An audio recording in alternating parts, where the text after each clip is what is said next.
Hello बच्चों, good morning. आज की तारीख है 24 सितंबर 2024। आज के करंट अफेयर क्वेश्चन और ललन टॉप प्रश्नों में आप सभी का स्वागत है। बच्चों, आप सभी हमारे साथ 20 मिनट बने रहेंगे, जिसमें हम पूरे क्लास को पूरी व्याख्या के साथ जो है आप सभी को देने की कोशिश करेंगे। तो यह 10 करंट अफेयर क्वेश्चन होगा और इसी 10 करंट अफेयर क्वेश्चन के साथ हम जीके जीएस प्रश्नों को भी सॉल्व करेंगे। और यह करंट अफेयर क्वेश्चन आप सभी को पता है कि कुमार गौरव सर के करंट अफेयर से लिया गया है और कम समय में हम सोचते हैं कि आप सभी को पूरा कंटेंट दे दिया जाए। तो 20 मिनट आप सभी हमारे साथ बने रहेंगे, जिसमें हम 24 सितंबर के 10 करंट अफेयर क्वेश्चन पूरी व्याख्या के साथ और जीके जीएस प्रश्नों को भी सॉल्व करेंगे। अगर वीडियो में कोई प्रॉब्लम हो तो भी हमको कमेंट बॉक्स में ज़रूर बताएं। तो चलिए शुरू करते हैं अपने 24 सितंबर के दैनिक समसामयिक सभी प्रतियोगी परीक्षाओं के लिए महत्वपूर्ण प्रश्न। पहला प्रश्न हमारा है, हाल ही में भारत सरकार ने पहला राष्ट्रीय सुरक्षा सेमीकंडक्टर निर्माण संयंत्र शक्ति स्थापित करने के लिए किसके साथ समझौता किया है? तो शक्ति को स्थापित करने के लिए भारत सरकार ने किसके साथ समझौता किया है? तो यूएसए के साथ किया है। ऑप्शन डी हमारा सही हो जाएगा। इसकी अगर व्याख्या देखें तो भारत और यूएसए के बीच में जो है एक समझौता हुआ है। यह समझौता जो है भारत की तरफ से पीएम मोदी और यूएसए की तरफ से राष्ट्रपति जो बाइडेन ने मिलकर विलिंगटन में एक समझौता किया है। विलिंगटन शहर पूछे किस देश में है? तो यह यूएसए में स्थित शहर है। अगर बात करते हैं भारत और यूएसए के बीच जो है किसको लेकर जो है समझौता किया गया है, तो शक्ति को लेकर समझौता किया गया है और शक्ति को स्थापित किया जाएगा भारत में और यह भारत का पहला राष्ट्रीय सुरक्षा सेमीकंडक्टर निर्माण इकाई होगी। तो भारत की पहली राष्ट्रीय सुरक्षा सेमीकंडक्टर निर्माण इकाई का नाम क्या है? तो यह है शक्ति। और यह समझौता किसके बीच में किया गया है? भारत और यूएसए के बीच में यह समझौता किया गया है। अब पूछे शक्ति जो भारत का पहला सेमीकंडक्टर निर्माण इकाई है, इसमें जो है सैन्य और इलेक्ट्रॉनिक चिप का निर्माण किया जाएगा। सैन्य के लिए यानी जो सैनिक कार्रवाई है इसमें, और इलेक्ट्रॉनिक सुविधा के लिए इसमें चिप का निर्माण किया जाएगा। किसके माध्यम से? तो शक्ति जो स्थापित किया जाएगा भारत और यूएसए के सहयोग से। इसी के साथ साथ जो है शक्ति के स्थापित करने के साथ साथ भारत ने 2 नए वाणिज्यिक दूतावास की भी स्थापना करी है। तो भारत ने 2 नए वाणिज्यिक दूतावास की स्थापना अगर पूछे कहाँ करी है, तो यूएसए में करी है। ये आपको याद रखना है। पहला वाला पूछे कहाँ पे स्थापित किया गया है, तो पहला वाला स्थापित किया है लॉस एंजल्स में और दूसरा वाला बोस्टन में स्थापित किया है। किसने? तो भारत के पीएम ने। अगर बात करें ये दोनों शहर कहाँ पे हैं, तो ये दोनों जो है यूएसए के प्रांत हैं। तो 2 नए वाणिज्यिक दूतावास की भी स्थापना कहाँ की जाएगी? यूएसए में की जाएगी। ये सभी जो वार्तालाप हुई है, अगर पूछे यह वार्तालाप कहाँ पर हुई है, तो यूएसए में हुई है। आप सभी को पता है कि क्वाड सम्मेलन जो 2024 है, ये कहाँ पर बैठक होनी थी? तो यह बैठक होनी थी अपने भारत में, यानी इंडिया में यह बैठक होनी थी। लेकिन जो बाइडेन जी ने कहा कि अब की बार ये हमारा लास्ट कार्यकाल है, तो आप जो है क्वाड का सम्मेलन हमारे यहाँ पे होने दीजिए। आप जो है क्वाड 2025 जो सम्मेलन होगा ये अपने यहाँ पे कर लेना। तो 2024 का सम्मेलन कहाँ पे हो रहा है? यूएसए पे हो रहा है और यहीं पर भारत ने सभी वार्तालाप किए हैं। क्वाड में जो है 4 देश शामिल हैं। एक तो जापान, ऑस्ट्रेलिया, इंडिया, यूएसए, ये 4 देश क्वाड में शामिल हैं। क्वाड का जो 2025 का सम्मेलन होगा कहाँ पे होगा? भारत में होगा। और जो क्वाड के 4 देश हैं, इन 4 देशों के बीच जो अभ्यास होता है उसे मालाबार अभ्यास कहते हैं। तो मालाबार अभ्यास में कितने देश भाग लेते हैं? तो 4 देश भाग लेते हैं। ये चारों देश के नाम आपको याद रख लेना है और इन्हीं 4 देशों का जो सम्मेलन होता है उसे क्वाड सम्मेलन कहते हैं। नेक्स्ट प्रश्न की बात करें, प्रश्न है दूसरा। हाल ही में आईएसएस पर सबसे लंबे समय तक रहने का रिकॉर्ड बनाने वाले ओलेग कोनोनेंको और निकोलाई चूब का संबंध किससे है? तो ये दोनों जो है क्या हैं? एक अंतरिक्ष यात्री हैं। ये किस देश से संबंधित है जिन्होंने सबसे ज़्यादा अंतरिक्ष में समय बिताए हैं? तो इन दोनों व्यक्तियों का संबंध हो जाएगा रूस से। ऑप्शन डी हमारा सही हो जाएगा। इसकी अगर व्याख्या देखें तो ओलेग कोनोनेंको और निकोलाई चूब ये दोनों व्यक्ति जो है रूस के कॉस्मोनॉट है। कॉस्मोनॉट जैसे अपने यहाँ पे अंतरिक्ष यात्री बोलते हैं, वैसे जो है रूस में जो अंतरिक्ष यात्री होते हैं उनको कॉस्मोनॉट कहते हैं। तो ये दोनों जो है व्यक्ति कहाँ के हैं? रूस के कॉस्मोनॉट हैं। आईएसएस यानी इंटरनेशनल स्पेस स्टेशन, अंतर्राष्ट्रीय अंतरिक्ष स्टेशन में एकल मिशन में सबसे लंबे समय तक रहने वाले अंतरिक्ष यात्री कौन बन गए हैं? तो ओलेग कोनेनेंको और निकोलाई चुब ये दोनों बन गए हैं। किस मिशन में? तो एकल मिशन में सबसे लंबे समय तक अंतरिक्ष में रहने वाले। ठीक है। नेक्स्ट अगर बात करते हैं, ये दोनों जो है अंतरिक्ष में कितने दिन एक साथ रहे हैं? तो ये दोनों जो है अंतरिक्ष में 374 दिन एक साथ बिताए हैं। अगर वही बात करें जो ओलेग कोनेनेंको हैं, कौन? ओलेग कोनेनेंको, ये अकेले जो है, अगर पूछे इनसे, अगर पूछा जाए कि अकेले ओलेगनेंको ने अंतरिक्ष में कितना दिन बिताया है, तो अकेले ये जो है 1000 से अधिक दिन ये जो है एकमात्र ऐसे अंतरिक्ष यात्री बन गए हैं जो 1000 दिन से अधिक अंतरिक्ष में बिताए हैं। ठीक है। तो अगर युगल में पूछे तो दो व्यक्तियों में तो 274 दिन बिताया गया है, लेकिन अगर अकेले पूछे तो अकेले 1000 से अधिक कोनेनेंको ने बिताया है। और ये दोनों जो है कॉस्मोनॉट कहाँ के हैं? रूस के हैं। अभी जो है कुछ दिनों पहले बोइंग कंपनी का एक जहाज़ है जिसका नाम है स्टार लाइनर जहाज़। इसी स्टार लाइनर जहाज़ से सुनीता विलियम्स कहाँ गई हैं? अंतरिक्ष में गई हैं। और ये अभी तक इनको जो है बचाया नहीं जा सका है। ये कहाँ पे फंसी हैं? तो ये अंतरिक्ष में फंस गई हैं। किस जहाज़ से गई थी? तो स्टार लाइनर से गई थी। स्टार लाइनर अगर पूछे किस कंपनी का जहाज़ है, तो बोइंग कंपनी का जहाज़ है। नेक्स्ट हमारा प्रश्न है ISS, मैंने बताया था इंटरनेशनल स्पेस स्टेशन, इसकी स्थापना जो है किसके द्वारा की जाती है? तो इसकी स्थापना रूस और USA के साथ मिलकर करी जाती है। अंतरिक्ष में जाने वाला अगर पूछे पहला व्यक्ति कौन है? यूरी गागरिन है। किस देश का है? तो यह रूस का है। अब वहीं पूछे कि अंतरिक्ष में जाने वाली पहली महिला कौन है? तो वेलेंटिना तेरेस्कोवा है। और ये भी कहाँ की हैं? ये भी रूस की हैं। तो महिला और पुरुष दोनों रूस के हैं। तीसरा प्रश्न हमारा है, हाल ही में OAG की शीर्ष 50 मेगा हब हवाई अड्डों की सूची में दिल्ली हवाई अड्डे को कौन सा स्थान मिला है? तो दिल्ली हवाई अड्डा कहें या फिर इसे इंदिरा गांधी अंतर्राष्ट्रीय हवाई अड्डा कहें, तो इसे जो है OAG के शीर्ष 50 मेगा हब हवाई अड्डे में दिल्ली हवाई अड्डे को कौन सा स्थान मिला है? तो 24वां स्थान मिला है। ऑप्शन बी हमारा सही हो जाएगा। इसकी अगर व्याख्या देखें तो शीर्ष 50 मेगा हब एयरपोर्ट की सूची जारी करी गई है, जिसमें भारत के 2 एयरपोर्ट को शामिल किया गया है, जिसमें पहला स्थान भारत में दिल्ली एयरपोर्ट का है, जिसे इंदिरा गांधी एयरपोर्ट कहते हैं। इसको पूरे विश्व में 24वां स्थान मिला है और भारत में इसे पहला स्थान मिला है।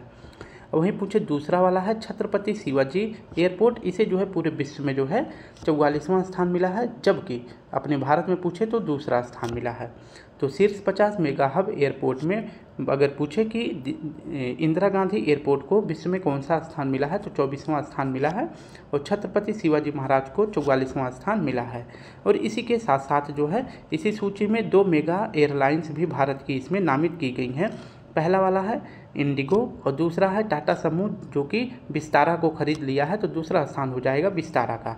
तो भारत के 2 मेगा एयरलाइंस की भी स्थापना की गई है, एक तो है इंडिगो और दूसरा है टाटा समूह का विस्तारा। तो ये भी आपको याद रख लेना है, इम्पॉर्टेंट है। नेक्स्ट अगर बात करते हैं कुछ महत्वपूर्ण एयरपोर्ट जो हमारे भारत में विभिन्न स्थानों पर स्थित हैं, जैसे महर्षि वाल्मीकि एयरपोर्ट पूछे कहाँ पे स्थित है? अयोध्या में स्थित है। Veer Savarkar airport port Blair, जिसका नया नाम बदल के श्री विजयपुरम रख दिया गया है, यहाँ पर स्थित है। गोपीनाथ बारदोलाई एयरपोर्ट यह स्थित है गुवाहाटी मतलब असम में स्थित है। ठीक है। नेक्स्ट अगर बात करते हैं, नेक्स्ट प्रश्न हमारा है शहीद भगत सिंह एयरपोर्ट चंडीगढ़ में स्थित है। मनोहर पर्रिकर एयरपोर्ट गोवा में स्थित है। लाल बहादुर शास्त्री एयरपोर्ट बनारस में स्थित है। चौधरी चरण सिंह एयरपोर्ट लखनऊ में स्थित है। और सुभाष चंद्र एयरपोर्ट कोलकाता पश्चिम बंगाल में स्थित है। नेक्स्ट हमारा प्रश्न है चौथा, हाल ही में ऑस्कर 2025 के लिए भारत की आधिकारिक प्रविष्टि के रूप में किसे चुना गया है? तो ऑस्कर के लिए 2025 के लिए भारत की आधिकारिक प्रविष्टि के लिए किस फिल्म को चुना गया है? तो लापता लेडीज को चुना गया है। ऑप्शन ए हमारा सही हो जाएगा। इसकी अगर व्याख्या देखें तो ऑस्कर 2025 यह जो है अब की बार किस क्रम का है? तो यह 97वां क्रम का है, याद रखेंगे। ऑस्कर 2025 किस क्रम का है? तो 97वें क्रम का है। और ऑस्कर 2025 का पूछे आयोजन कहाँ किया जाएगा? तो हर बार जो है लॉस एंजल्स में किया जाता है। लॉस एंजल्स USA का प्रांत है। भारत की तरफ से अगर पूछे इसमें विदेशी फिल्म की कैटेगरी में ऑफिशियली फिल्म के रूप में किसे नामित किया गया है, किसे चुना गया है? तो लापता लेडीज फिल्म को चुना गया है। ये आपको याद रखना है किसके लिए? तो ऑस्कर 2025 के लिए। लिए। वहीं पूछे कि लापता लेडीज फिल्म के निर्देशक या फिर निर्माता पूछे कौन है, तो आमिर खान है और इनकी एक्स वाइफ यानी कि जिसे तलाक दे चुके हैं, इनका नाम है किरण राव। तो ये दोनों ने मिलकर जो है लापता लेडीज का फिल्म बनाया है। ठीक है।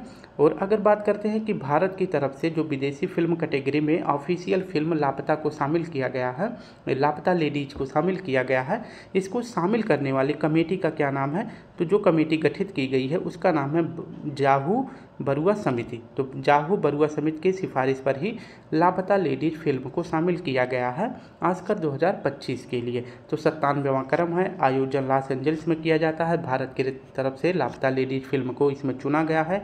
निर्माता आमिर खान, किरण राव हैं और कमेटी का नाम जाहू बरुआ समिति है। तो ये आपको इतना पॉइंट याद रखना है। अब बात करते हैं 96वें क्रम का ऑस्कर अवार्ड, जो कि इसका आयोजन कब किया गया था, तो 2024 में किया गया था। ठीक है। तो अब इसमें देख लेते हैं कि 96वें ऑस्कर फिल्म अवार्ड में बेस्ट फिल्म का अवार्ड किसे दिया गया था, तो ओपेनहाइमर को दिया गया था। ओपेनहाइमर फिल्म के निर्माता कौन है, तो क्रिस्टोफर नोलन है। नेक्स्ट हमारा है कि ऑस्कर में 96वें क्रम के बेस्ट एक्टर का खिताब किसे मिला था, तो यह किलियन मर्फी को मिला था। किस फिल्म के लिए मिला था, तो ओपेनहाइमर फिल्म के लिए मिला था। वहीं बात करें कि 96वां ऑस्कर अवार्ड में बेस्ट एक्ट्रेस का अवार्ड किसे मिला था, तो एमा स्टोन को मिला था। ठीक है।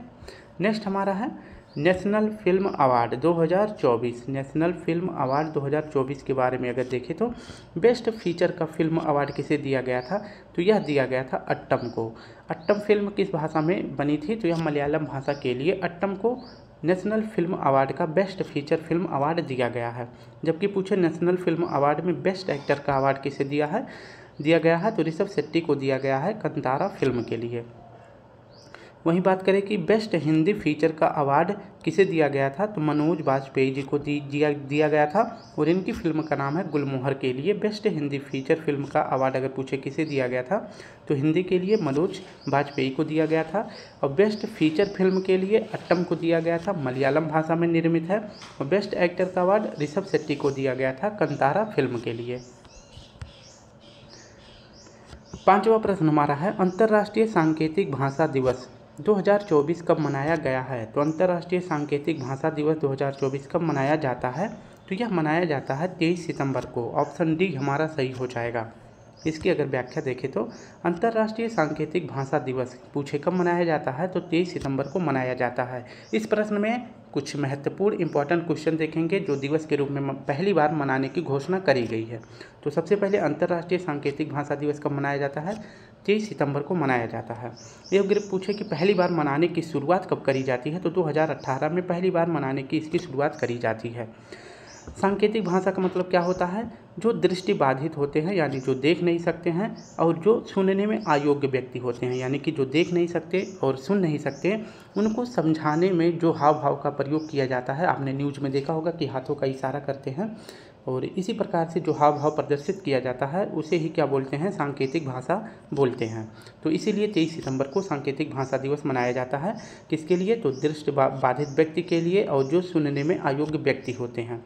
इसी सांकेतिक भाषा को जो है साइन लैंग्वेज भी कहते हैं। पहली बार कब मनाने की घोषणा हुई है, तो 2018 में। और 2024 में अगर पूछे सांकेतिक भाषा की थीम क्या रखी गई है, तो थीम है इसका सांकेतिक भाषा के अधिकारों के लिए साइन अप करना, यह इसकी थीम रखी गई है। पहली बार जो है मनाने की शुरुआत 18 में होती है, लेकिन क्यों मनाया जाता है, तो 23 सितंबर 1957 को वर्ल्ड फेडरेशन ऑफ डीफ की स्थापना करी जाती है। डीफ मतलब होता है बहरा। तो 23 सितंबर 1957 को world deaf federation of deaf की स्थापना करी जाती है और इसी की याद में जो है 2018 से हर साल जो है 23 सितंबर को अंतर्राष्ट्रीय सांकेतिक भाषा दिवस मनाया जाता है। नेक्स्ट बात करते हैं 23 सितंबर को ही हाइफा दिवस मनाया जाता है। 23 सितंबर को हाइफा दिवस मनाया जाता है। हाइफा स्थान पूछे कहाँ पे है, तो यह इजराइल में है। तो हाइफा कहाँ पे है, इजराइल में। तो इजराइल में भारतीय सेना के द्वारा बहादुरी का प्रदर्शन किया गया था। किस जगह पे, तो हाइफा स्थान पे। इसीलिए 23 सितंबर को हाइफा दिवस भी मनाया जाता है। 21 फरवरी को मनाया जाता है अंतर्राष्ट्रीय मातृभाषा दिवस। 21 फरवरी को मनाया जाता है। नेक्स्ट हमारा प्रश्न है 23 अप्रैल को बुक और कॉपीराइट दिवस मनाया जाता है। 25 मई को फुटबॉल दिवस मनाया जाता है, 30 मई को आलू दिवस मनाया जाता है और 25 मई को संविधान हत्या दिवस मनाया जाता है और अंतर्राष्ट्रीय खेल दिवस मनाया जाता है 11 जून को। जबकि 11 जुलाई को पूछे क्या मनाया जाता है, तो 11 जुलाई को विश्व जनसंख्या दिवस मनाया जाता है। छठा प्रश्न हमारा है, हाल ही में Georgia gamma international fighting championship जीतने वाले पहले भारतीय पुरुष पहलवान कौन हैं? तो जॉर्जिया में जो गामा इंटरनेशनल फाइटिंग चैंपियनशिप का आयोजन किया गया था, उसको जीतने वाले पहले भारतीय पुरुष पहलवान कौन बन गए हैं? तो इसका सही जवाब हो जाएगा ऑप्शन बी, संग्राम सिंह। इसकी अगर व्याख्या देखें तो गामा इंटरनेशनल फाइटिंग चैंपियनशिप का आयोजन पूछे कहाँ किया गया था, तो जॉर्जिया में किया गया था। जॉर्जिया की राजधानी का नाम है तिबिलिसी में ही गामा इंटरनेशनल फाइटिंग चैंपियनशिप का आयोजन किया गया था और इसको विजेता अगर पूछे कौन बना है, तो इंटरनेशनल फाइटिंग चैंपियनशिप का विजेता बने हैं संग्राम सिंह, जो कि हमारे भारत के हैं और इसे जीतने वाले पहले भारतीय पुरुष पहलवान बन गए हैं। संग्राम सिंह अगर पूछे किस कैटेगरी में इन्होंने पहलवानी करी है, तो 93 kg की कैटेगरी में इन्होंने पहलवानी करी है और जीतने वाले पहले भारतीय पुरुष पहलवान बन गए हैं। अगर पूछे संग्राम सिंह ने किसको हराया है, तो किसको हरा दिया है, तो अली रजा नसीर को हरा दिया है, जो कि पाकिस्तान के हैं। इनको पटकनी दे दी और ये हार चुके हैं। तो विजेता कौन बन गए हैं, संग्राम सिंह, और उप विजेता कौन बने हैं, अली रजा नसीर बने हैं। और इन्हें जो है अगर पूछे कितने सेकंड में हरा दिया है, तो संग्राम सिंह ने इन्हें जो है 90 सेकंड में हराया है। ठीक है। नेक्स्ट अगर बात कर लेते हैं कि अंडर अल्टीमेट फाइटिंग चैंपियनशिप अगर पूछे जीतने वाली पहली भारतीय पहलवान कौन है, तो अल्टीमेट फाइटिंग चैंपियनशिप जीतने वाली पहली भारतीय महिला पहलवान कौन है, तो पूजा तोमर है। ये भी आपको याद रखना है, ये कुछ दिनों पहले क्वेश्चन पढ़ाया गया था। नेक्स्ट अगर बात करते हैं 7वां प्रश्न, हाल ही में UN inter agency task force पुरस्कार किसे मिला है? तो UN inter agency task force का पुरस्कार अगर पूछे किसे दिया गया है, तो यह दिया गया है ICMR को यह पुरस्कार दिया गया है। इसकी अगर व्याख्या देखें तो UN inter agency task force पुरस्कार अगर पूछे किसे दिया गया है, तो ICMR को दिया गया है। ICMR का फुल फॉर्म क्या होता है, Indian council for medical research, यह इसका फुल फॉर्म होता है।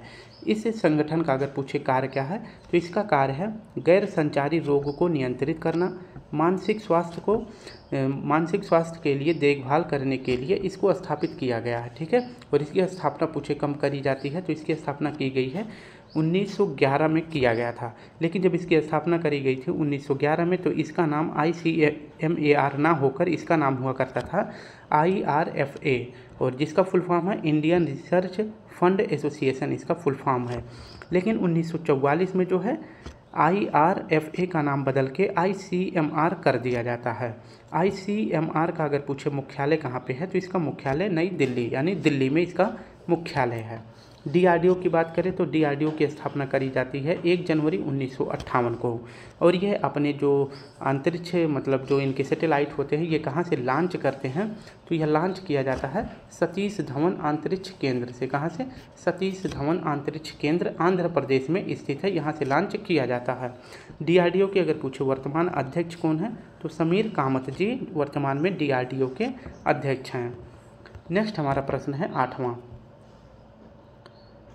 8वां प्रश्न है, हाल ही में मुख्यमंत्री नगर उन्नयन प्रकल्प परियोजना किसने प्रारंभ करी है? तो मुख्यमंत्री नगर उन्नयन प्रकल्प परियोजना किसने प्रारंभ की है, तो यह प्रारंभ किया गया है त्रिपुरा सरकार के द्वारा। ऑप्शन ए हमारा सही हो जाएगा। इसकी अगर व्याख्या देखें तो CM नगर उन्नयन प्रकल्प परियोजना, इसकी शुरुआत किसने करी है, तो त्रिपुरा ने करी है। त्रिपुरा के CM अगर पूछे कौन है, तो मानिक शाह। तो मानिक शाह जी ने CM नगर उन्नयन प्रकल्प परियोजना की शुरुआत अगले 3 सालों के लिए किया है। और इस परियोजना की शुरुआत क्यों की गई है, क्योंकि 12 शहरों में जल आपूर्ति करने के लिए यह योजना शुरू करी गई है। और इस योजना को शुरू करने के लिए जो फंड है, इसकी राशि है 530 करोड़, और यह 530 करोड़ रुपए कौन देगा, एशियाई विकास बैंक यानी कि ADB बैंक देने वाला है। कौन देगा, तो ADB बैंक देने वाला है, ये आपको याद रखना है। ठीक है। और वहीं पूछे कि ADB का फुल फॉर्म क्या होता है, तो हिंदी में कहते हैं एशियाई विकास बैंक, अंग्रेजी में कहते हैं Asian development Asian development bank इसे कहते हैं। तो एडीबी का अगर पूछे मुख्यालय कहाँ पे है तो मनीला में है। मनीला जो है फिलीपींस की राजधानी है। तो सीएम नगर उन्नयन प्रकल्प परियोजना के लिए पैसा कहाँ से आने वाला है, एडीबी से आने वाले है। और कितना रुपया त्रिपुरा सरकार लेगी तो 530 करोड़ लेगी, जो कि 12 शहरों में जल आपूर्ति के लिए यह योजना अगले 3 वर्षों के लिए शुरू किया गया है।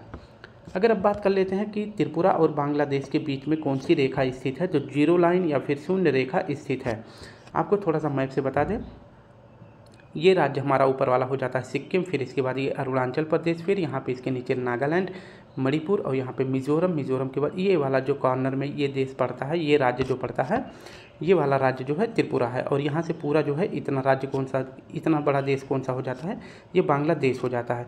तो बांग्लादेश में जो है त्रिपुरा घुसा पड़ा है, तो इसीलिए जो है शून्य रेखा अगर पूछे किसके बीच में स्थित है तो त्रिपुरा और बांग्लादेश के बीच में स्थित है।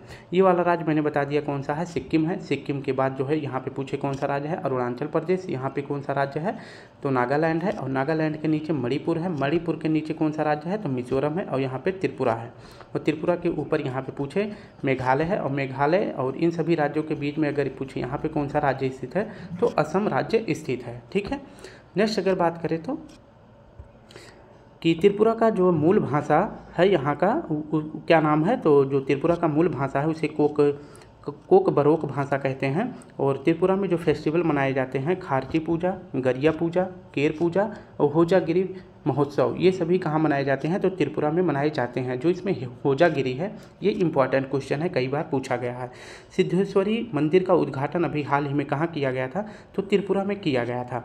किसने उद्घाटन किया था तो सीएम योगी आदित्यनाथ ने किया था। और सीएम योगी आदित्यनाथ कहाँ के सीएम हैं तो यूपी यानी उत्तर प्रदेश के सीएम हैं। नेक्स्ट हमारा प्रश्न है 9वां, हाल ही में मिस यूनिवर्स इंडिया 2024 का खिताब किसने जीता है। तो मिस यूनिवर्स इंडिया 2024 का खिताब पूछे किसने जीता है तो यह जीता गया है रिया सिंघा के द्वारा। तो कौन बन गई हैं भारत की यानी इंडिया के मिस यूनिवर्स, तो रिया सिंघा बन गई हैं। ऑप्शन बी हमारा सही हो जाएगा। इसकी अगर व्याख्या देखें तो मिस यूनिवर्स 2024 का आयोजन पूछे कहाँ किया गया था तो इसका आयोजन किया गया था राजस्थान में। और मिस यूनिवर्स इंडिया का खिताब अगर पूछे विजेता कौन बनी है तो रिया सिंघा बनी है। और ये कहाँ की हैं तो ये गुजरात की हैं। तो अगर पूछे 2024 में भारत के मिस यूनिवर्स इंडिया 2024 कौन बनी है, विजेता कौन बनी है तो रिया सिंघा बनी है। तो अब ये रिया सिंघा जो है जीत गई हैं, तो अब ये विश्व स्तर पर जो है किसके लिए नॉमिनेट कर दी जाएंगी तो भारत की तरफ से प्रतिनिधित्व अब कौन करेंगी तो रिया सिंघा करेंगी। कौन करेंगे रिया सिंघा, किसके लिए तो मिस यूनिवर्स 2024 के लिए ये जो है क्वालिफाई कर गई हैं। तो अब ये जो है विश्व स्तर पर मिस यूनिवर्स का चुनाव कह सकते हैं, लड़ सकती हैं। देखा जाएगा अगर उसमें ये सुंदरी के रूप में अगर जीत जाती हैं तो ये बन जाएंगे मिस यूनिवर्स 2024। फिलहाल ये अभी मिस इंडिया बन गई हैं। ठीक है, तो मिस यूनिवर्स इंडिया 2024 बनी है रिया सिंघा। और भारत की तरफ से अब प्रतिनिधित्व कौन करेंगे तो रिया सिंघा करेंगे मिस यूनिवर्स 2024 के लिए, जिसका आयोजन पूछे कहाँ किया जाएगा तो मिस यूनिवर्स 2024 का आयोजन किया जाएगा मैक्सिको में। नेक्स्ट अगर बात करते हैं कि पहली भारतीय मिस यूनिवर्स कौन बनी थी तो पहली भारतीय मिस यूनिवर्स बनी थी सुष्मिता सेन। कब बनी थी तो 1994 में। और वहीं पूछे कि पहली भारतीय मिस वर्ल्ड कौन बनी थी तो मिस वर्ल्ड बनी थी रीता फारिया। और वर्तमान में अगर पूछे मिस यूनिवर्स कौन है तो मिस वर्ल्ड पूछे कौन है तो मिस वर्ल्ड 2024 है क्रिस्टीना पिज़कोवा। और ये कहाँ की हैं तो ये चेक रिपब्लिक की हैं। तो वर्तमान में अगर पूछे मिस वर्ल्ड 2024 अभी कौन है तो क्रिस्टीना पिज़कोवा हैं, जो कि चेक रिपब्लिक देश की हैं। नेक्स्ट हमारा प्रश्न आज का आखिरी प्रश्न है, हाल ही में नारकोटिक्स कंट्रोल ब्यूरो एनसीबी का महानिदेशक किसे चुना गया है। तो एनसीबी का नया महानिदेशक किसे नियुक्त किया गया है तो इसका सही विकल्प हो जाएगा अनुराग गर्ग। ये पूर्व आईपीएस अधिकारी हैं। तो कौन बने हैं अनुराग गर्ग। ऑप्शन ए हमारा सही हो जाएगा। इसकी अगर व्याख्या देखें तो एनसीबी इसका फुल फॉर्म होता है नारकोटिक्स कंट्रोल ब्यूरो। इसकी स्थापना 1986 को होता है। एनसीबी की स्थापना करने के लिए एक्ट कब आया था तो जब स्थापना होता है उसी के एक साल पहले एक्ट आ गया था 1985 में। और वर्तमान में पूछे कि एनसीबी के महानिदेशक यानी डायरेक्टर कौन बनाए गए हैं तो अनुराग गर्ग बनाए गए हैं। और इनका कार्यकाल जो है 2026 तक होने वाला है। और वही पूछे कि एनसीबी का उद्देश्य क्या है, इसको स्थापित करने का उद्देश्य है मादक पदार्थ या जो नशीले पदार्थ होते हैं इसकी तस्करी को रोकना। इसकी तस्करी को रोकने के लिए ही एनसीबी का गठन किया गया था। 1986 में एक्ट आया था 1985 में, और इसके वर्तमान महानिदेशक बनाए गए हैं अनुराग गर्ग, जो कि पूर्व आईपीएस अधिकारी है, और ये 2026 तक इनका कार्यकाल होने वाला है। तो स्टूडेंट, इस प्रकार से हमने अपने सभी करंट अफेयर क्वेश्चनों को सॉल्व कर लिया है। अगर वीडियो अच्छे लगे तो प्लीज़ स्टूडेंट वीडियो को लाइक करें, शेयर करें, कमेंट जरूर करें। अगर वीडियो में कोई प्रॉब्लम हो तो भी हमको कमेंट बॉक्स में ज़रूर बताएं। तो चलिए कल फिर मिलते हैं। आज के लिए आप सभी से प्यारा सा जय हिंद, जय भारत।